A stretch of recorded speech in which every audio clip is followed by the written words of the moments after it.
Married at First Sight, Season 20, Episode 8. This episode is called Romantic Sparks and Question Marks. So we left off with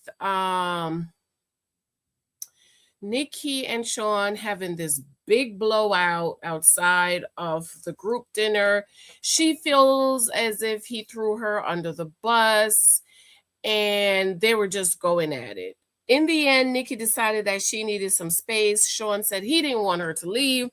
And she was like, this place is too small and she needed some more space. She left. Which I'm concerned about. Why did this season the experts did not get the couples a 2-bedroom so that if you need some space, you can go into another room. I am not the type of person who feel as if a couple is in conflict that you need to stay there in conflict and go through. No, go in another room. This is one of the things our marriage counselor told us. If you guys are going at it, you have conflict, walk away. He said somebody needs to go sit on the stairs or walk around the block, take a break and come back. And I don't think a break is 5 minutes. You need to really take some time to come on down, cool down, and settle down and being mindful about the things you are saying in the heat of you having an argument. And I really like the couples having a separate bedrooms so that they can go in there just lay in there and just rest and don't have to see you. Because it's like it's the room and then there is the living room. That's not enough space for the couples, okay? So on this episode, we see episode 8, we see Caitlin, Devin. They go paddleboard riding and a picnic. I thought it was cute. They talked about what happened last night. He said he was kind of scared and he was kind of nervous. And she talked about, well, I'm not going to be like this all the time, but at least sometimes I'm going to be emotional towards you. I hate that the experts match him with somebody who is an iceberg. And no, it's not that he's just not used to a woman ignoring him. When you're in a relationship, there's give and take, and it doesn't seem as if there's any give and take to Caitlin. Is it that she's still in love with one of her boyfriends? Shout out to the cousin who said that. Is it that they did the do on the wedding night and so she feels shameful about that? Shout out to the other cousin that say that. Or does she not really like him? Is she not attractive? Because a man can be a lot of things you want, but you guys just do not vibe and you're not attracted to him. We see Tori and Felipe. I do not understand why Felipe cannot sit up straight. It's like something is wrong with his spine. He's always, I don't, something's not right. Something is not right with Felipe. I just don't understand. Anyways, the family came over. He has a cute little lunch or brunch, and Felipe mom and Tori goes out on the porch to talk. Felipe in his voiceover says sex is very important with him, with other women. He's been very sexual and things is different with Tori, and we are still trying to decide, was the sex bad? Is it too big? I think it was horrible. I mean, of course, I was just joking when I said that, but no woman, somebody said it, no woman is going to run from good SCX. I mean, if anything, you want more. Okay, even if it's big, you're going to try to work it and work it till you fit or till you handle it. If he was doing what he was, if it was good and she wouldn't have ran from it.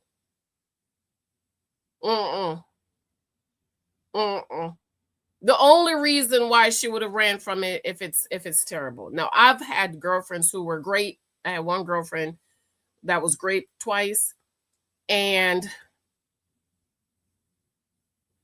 she had a husband who would just bam, bam, thank you, ma'am.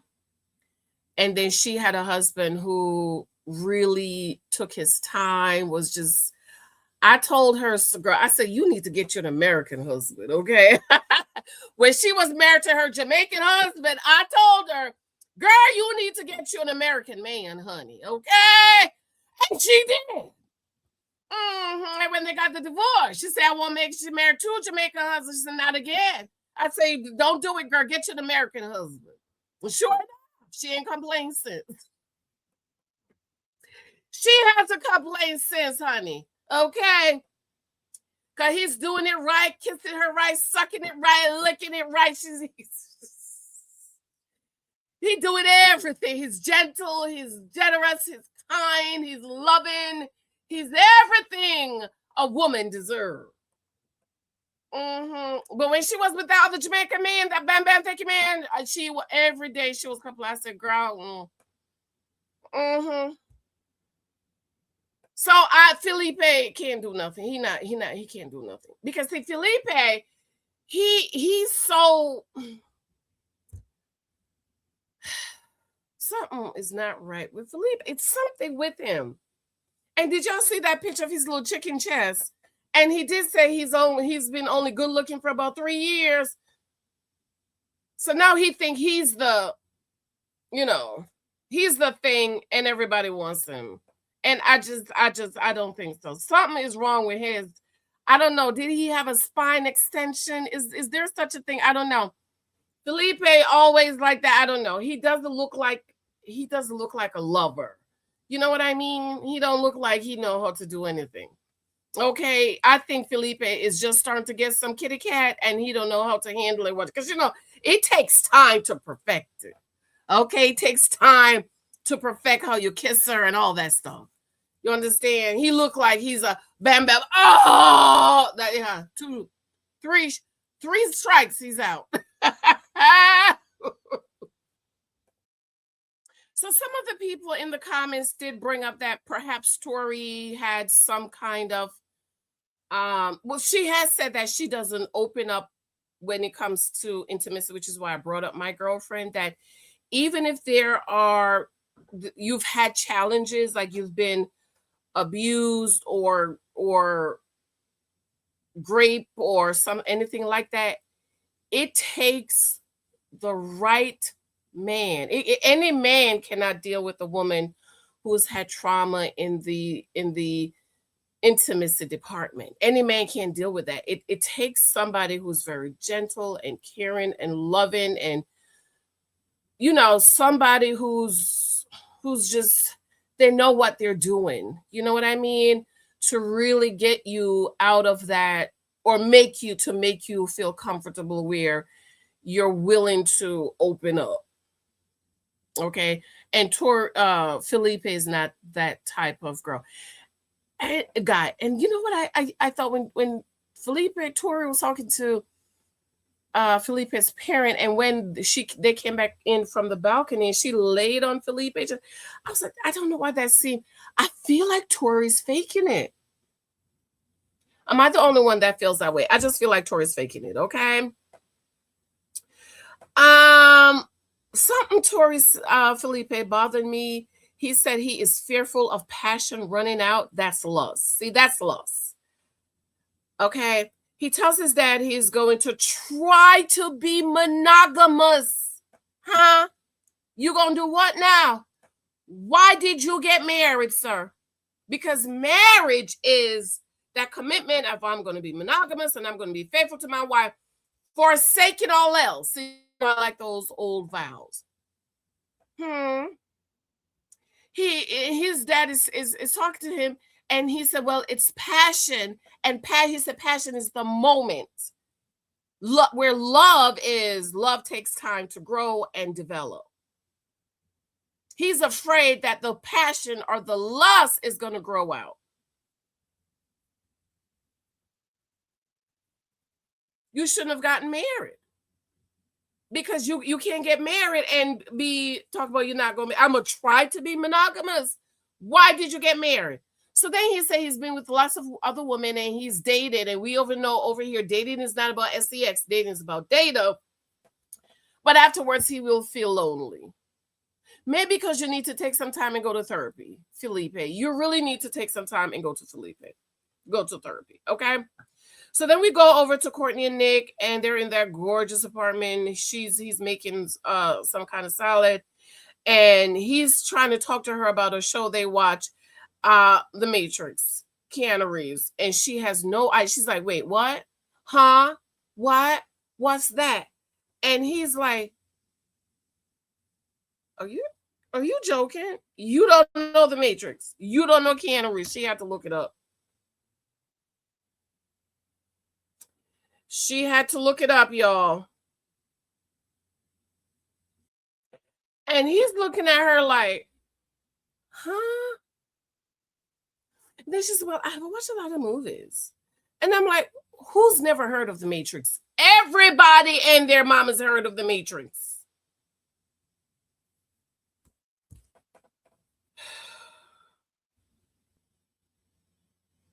And I'm sitting here and I'm watching and I'm like, who would have thought Nick would be the good guy in this situation? Because we all was like, we know you're not here for the right reasons, Nick. We know you're just here to be in another reality show, Nick. We know you're not. And here we are. Nick is the good guy in this situation because Courtney is, what did somebody say in the comments? Insufferable. Then she talks about Guy leaving her, and Nick is like, "Well, wait, what has that happened? Have you lived?" She wasn't even in a real relationship with him that left, girl. So why are you crying?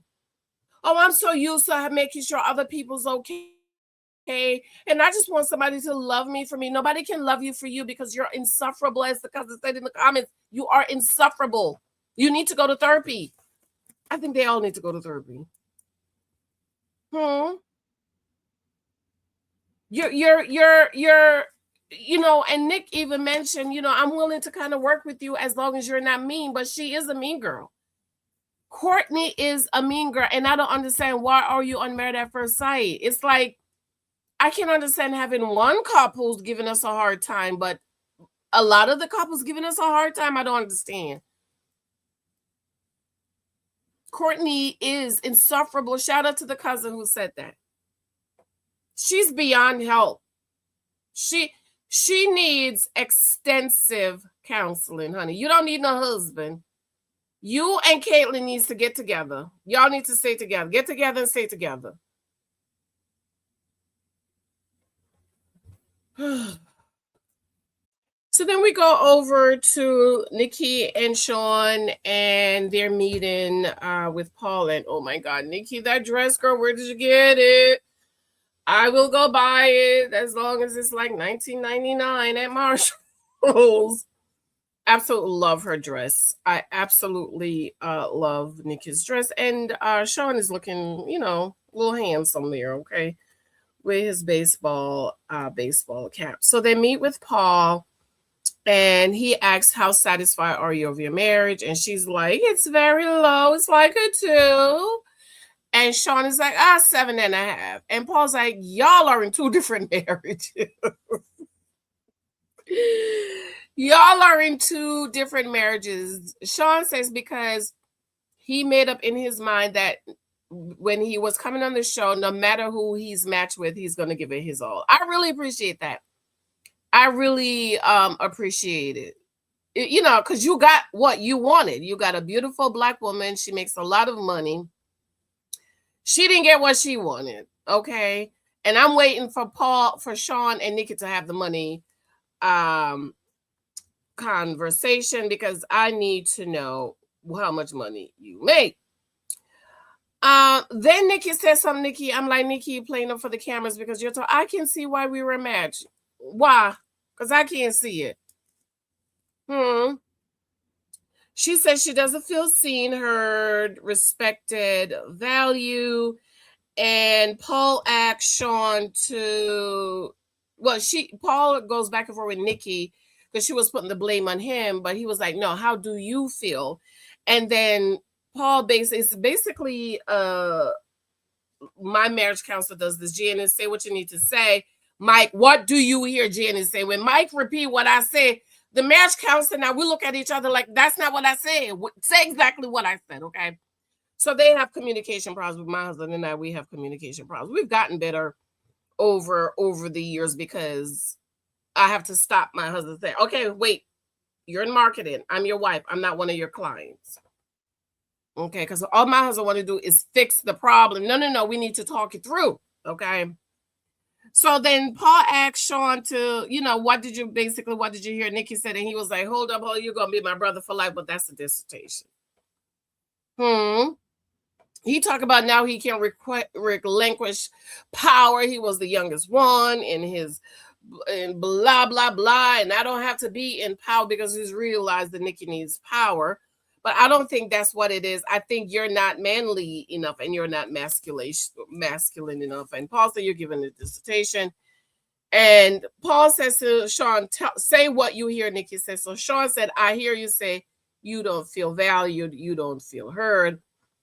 And then Paul had Sean to share, and for Nikki to say what she heard Sean said, he said, you don't feel heard and protected in sharing.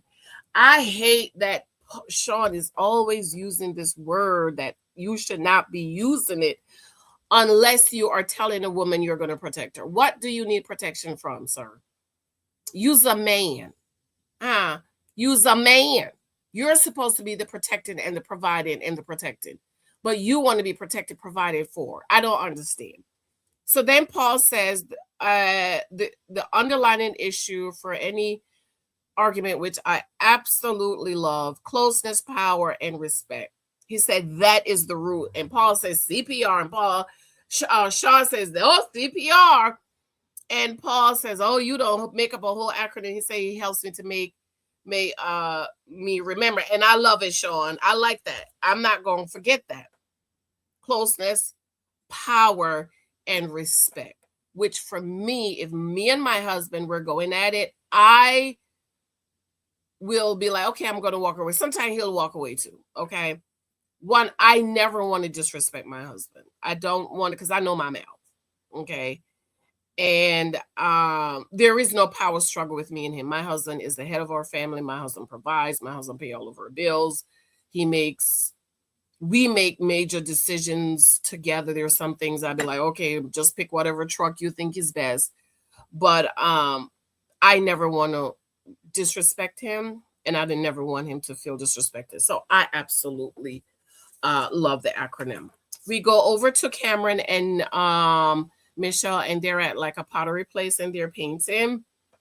I absolutely love that. I would love to do that for me and my husband. And she says she believed in living a lifestyle, a certain lifestyle. And I'm like, yeah, you work hard. You're a single woman. You're 34. Yeah, you should live the lifestyle that you want to live. And so then she said, I asked the experts for somebody who make at least 150. I hope y'all are dragging Michelle. I hope y'all dragging Michelle the same way y'all dragged Nikki for wanting a man that make at least the floor $200,000. Cameron is like, well, I don't make that much.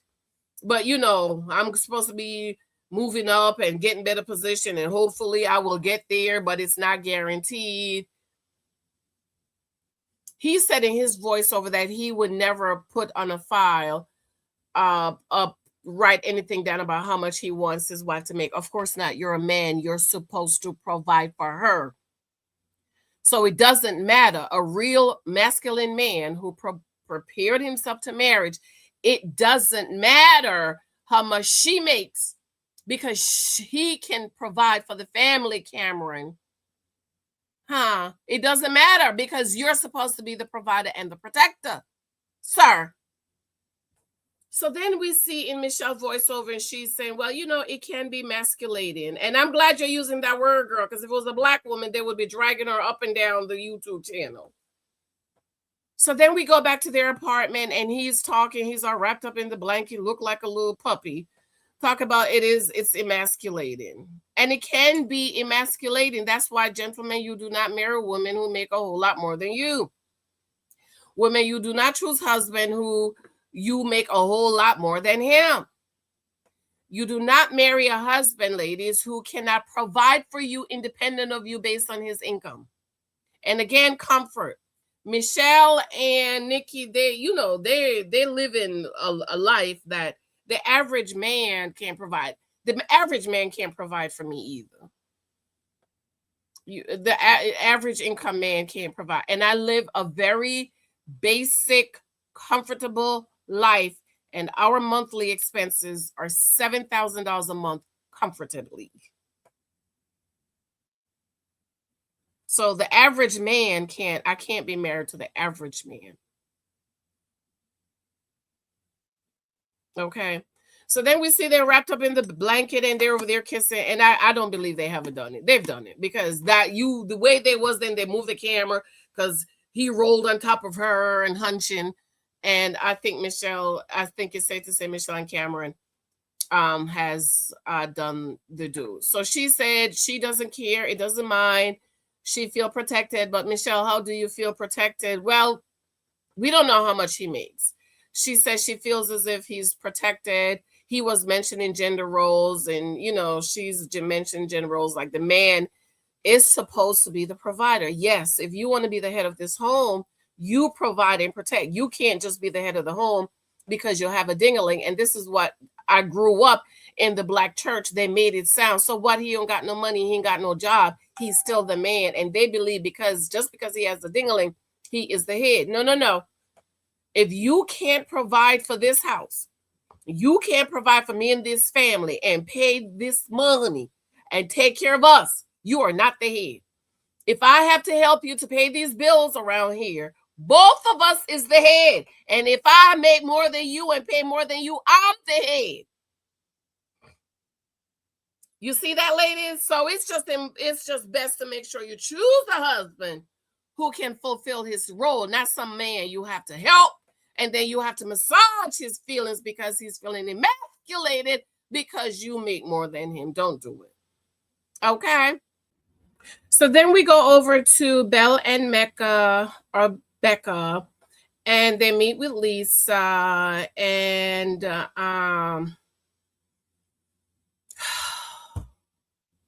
poor Belle doesn't realize that she's in the friend zone.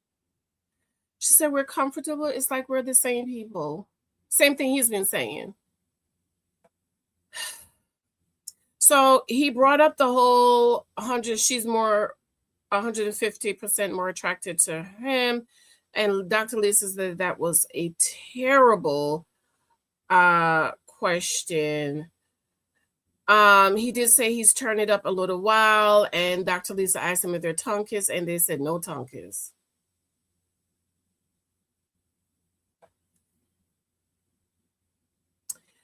Mecca says she's giving him the green line to, play with it. Hashtag play with it. Yes, play with it. And he has to take in the green light. And then I said, that's because Mecca has a micro. He has to have a micro. And then, child, they show that he's showing that he's self-diagnosed himself that he has sexual anxiety. Ain't nothing wrong with you, Mecca. You don't like women, or you have a micro. To think what they gonna think.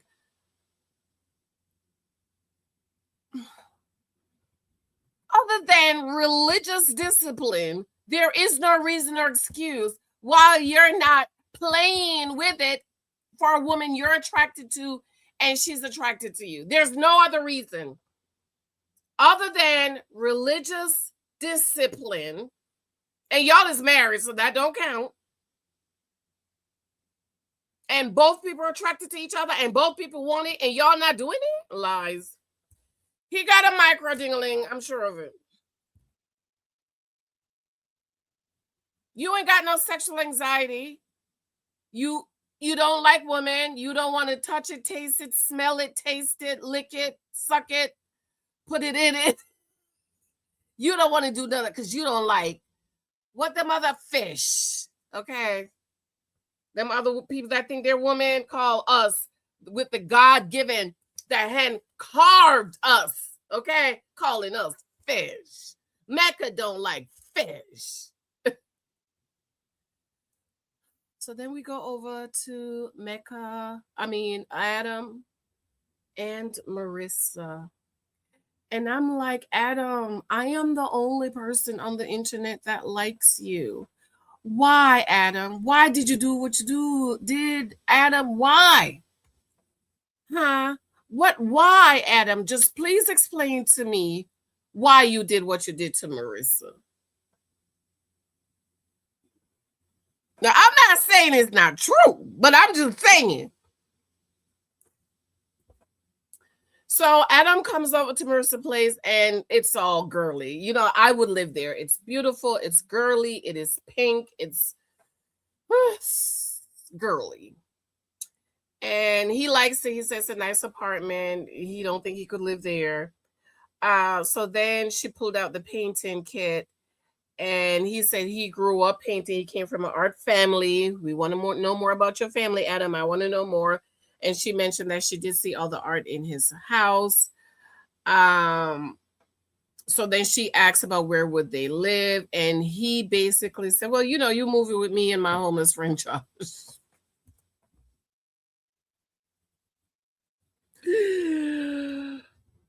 Adam, don't y'all think y'all should talk about it? Does she want to live? Well, he did say for a year. Let me give him credit. He did say for a year they would live there for a year for them to become financially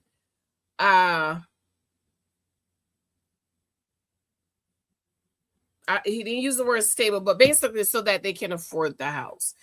Now, I know Adam is 31 and he's retiring at 40. I don't think it doesn't mean he doesn't have money. Maybe he wants to buy a house with her, which you know how I feel about that.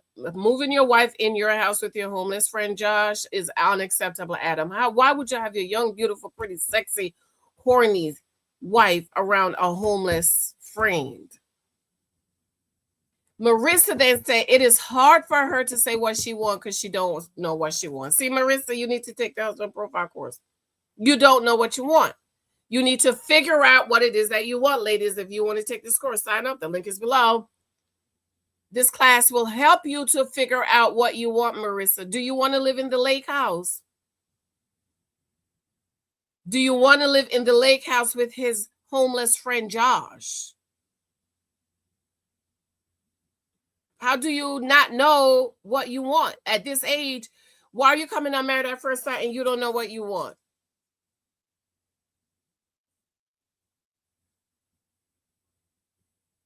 So then they did the pictures. And I like Marissa's little pictures. She tried. I don't think I could have done such a good job. She really painted a cute little picture of him and he likes it. They laugh. And then, y'all, it came time for Adam to show Marissa her picture. And this is what he showed.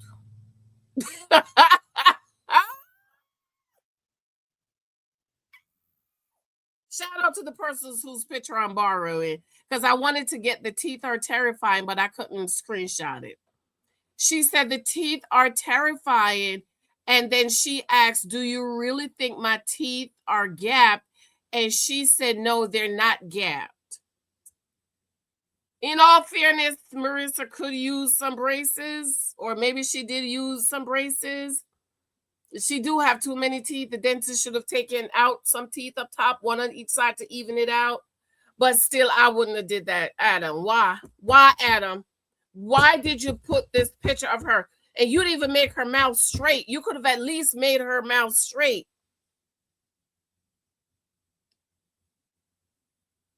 She does have a weird mouth, though. Is this going to be the thing to make her walk away? Because I'm like, so far, y'all are doing good, except this picture, Adam. I don't like it. Even if you're thinking it, Adam, you shouldn't have painted it. Adam, why? Why did you do this to Marissa?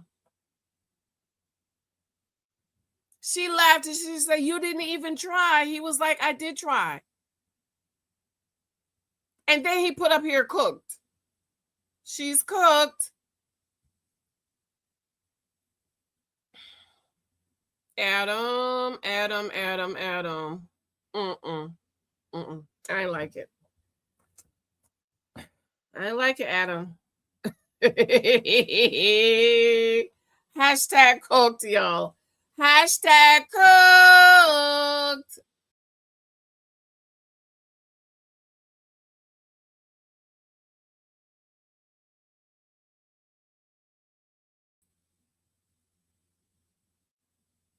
Then we go back over to Nikki and Sean. She made dinner. Sean likes it. She bought him whiskey. I guess that's his favorite drink. And I loved the dinner. I love where they are. And I'm like, is he using his left hand? Is the knife in his left hand? And then I looked at Nikki and hers was in her left hand. So it's not in the left hand. It's just the way the camera is where it's supposed to be switched. So I was like, no, I know, Nikki, you know how to use a knife and fork. Sean might not know, but I know you know. Okay. So the dinner was delicious. They had a wonderful conversation. He asked how can he show up for her. And she says that she wants to defer to her husband. And I absolutely love that, Nikki. That's what marriage is supposed to be, where the woman is deferring to her husband. And she said, I want to trust that you can show up and trust to take care of them and be respectful and represent them. And I was like, yes, Nikki, he needs to be able to represent you, because a lot of women choose men, child, can't represent them. She said they both have big egos. Or did Sean say that? He agreed, and he said, I've had such big ego that I showed up in rooms I wasn't prepared for. He asked Nikki, does that make sense? And she said, yeah, that makes sense. So they talked, and he's happy about relinquishing power to her. And it was a nice little dinner. They had a nice conversation, and I don't know how they're gonna break up after this, because I'm like, okay, you guys seem to finally be on the right page. So how is y'all not gonna make it? Okay. But we shall see. We shall see. So we go back over to Marissa and Adam. Why, Adam? Why? And he's giving her a massage. The cat shows up. His name is Blaze. That's a cute name. And she fell asleep, or fake fell asleep. And then at the end, he said, turn over for your happy ending. And I was like, oh, Adam, you give happy endings after this? So then we go over to Felipe and Tori, and he's afraid of playing video game because he thinks he will look less masculine to Tori and, look like a 15-year-old boy. She's like, no, go ahead and play the video game. We see Caitlin and Devin. They're going to cycle class to cycle. They later have brunch or dinner with her friends, Catherine and another girl. And I noticed that Caitlin's friends are all super masculine. Did she play sports? I have to go back and see. Maybe if she played sports, maybe that's why, because the girl looks like a man, like a dude, okay? Catherine. So I don't know if they played sports. Some of the girls play sports that look super masculine, so I have to go back and see. So then he walked away to the bathroom so they could talk, and they joked about his hair, and Catherine was like, yeah, but we're not in high school. I don't see any problem with his hair. No, I probably wouldn't want to date a man that dyes hair, but black men don't really dye his hair unless they're like, how you doing? But anyways. So in her voiceover, she said, let me back up. Caitlin said Catherine is a lot like her. And Catherine said she'd be absent with her husband, and her husband said, oh, I'm going away for 30 days. And she's like, okay. And you can see the look in Devin's face to be like, oh, that's how all of her friends are. I wonder if there are a bunch of same-sex loving girls. You think that's what it is? It's not normal to want to be away from your husband for extended period of time.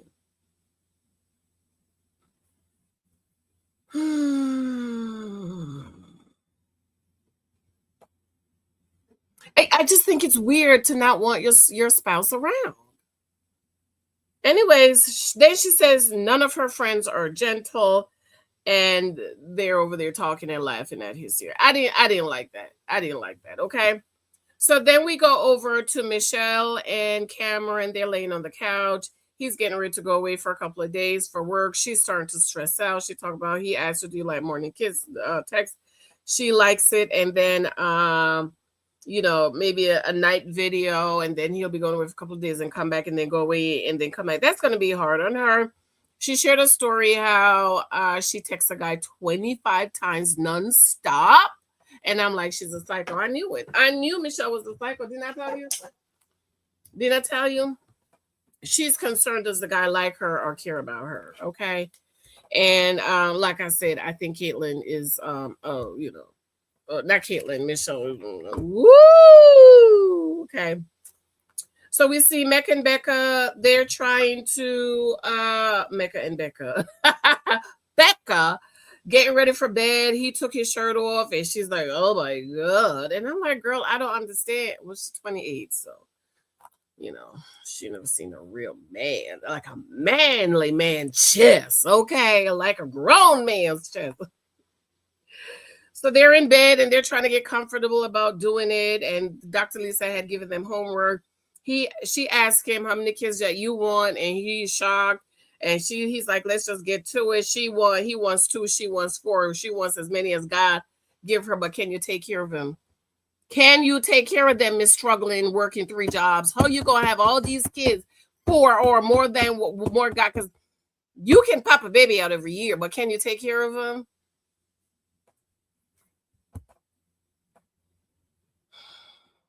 So then we hear him saying he don't have their robe on anymore, and I don't know if they did. I don't care about it. We see Courtney and Nick. They're driving 3 hours to meet the family, and they brought up the Oregon. Does he want to live in Oregon? She doesn't like it. He's definitely not living there because it's too cold or the weather. And she's saying that's going to be a problem because when she want to have kids, she's going to want to live in Oregon next to her family. And I guess that's fair. That's why you should not have gotten married at first sight. You should find a man in Oregon so you can be by your family. So they walk to the door holding hands, and then she let the hands go. And I'm like, why, Courtney? Why? Courtney runs and jump in her sister's arm and hug her like she was overseas in the army fighting 55 years. But well, I guess it's a little different with your sister, child. I don't know. She's insufferable. I can't with Courtney. She's exhausting. She basically tells the sister to grill him. Why aren't you grilling him, Courtney? So she says, I'm a slow burn, and the sister laughed, which means she's not a slow burn. You're a fast burn.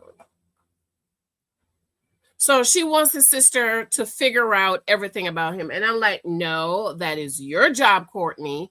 You're supposed to be talking to Nick and figure out. So they're there talking, they're laughing. The brother asks him how much he makes, and they laugh. And he was like, quite an okay amount. And the brother was like, no, seriously. And they laugh.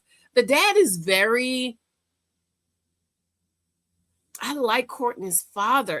I'm shocked how Courtney turned out with a father like that. It's not like Caitlyn. Courtney's dad is very even keel. He kind of reminds me of my husband. Like, he tried to put everything in perspective. And he's like, well, you've only known each other for about 2 weeks. In other words, take time. That's not enough time to have everything figure out, but you go ahead and figure it out. Nick went to the bathroom and they talk. Everybody likes him. The sister said, I know you wanted me to grill him, but I like him. Everybody like him but Courtney. And she's like, well, it's just something. And maybe the expert, did you go to the experts already? You want to go back to the experts, girl? What is wrong with you? Insufferable. Cousins, I love you. I have to go. Be sure to subscribe, thumbs up. If you're not subscribed, the husband profile begins in September. Sign up, ladies. Sign up. Email me, honey. If the coins is funny, still email me, okay? I'll teach you how to choose a good husband. I also love you. I adore you. Talk to you. I'll be in the comments today. We get out of church early, girls, so I'll be in the comments today. I love you. Talk to you later. Bye.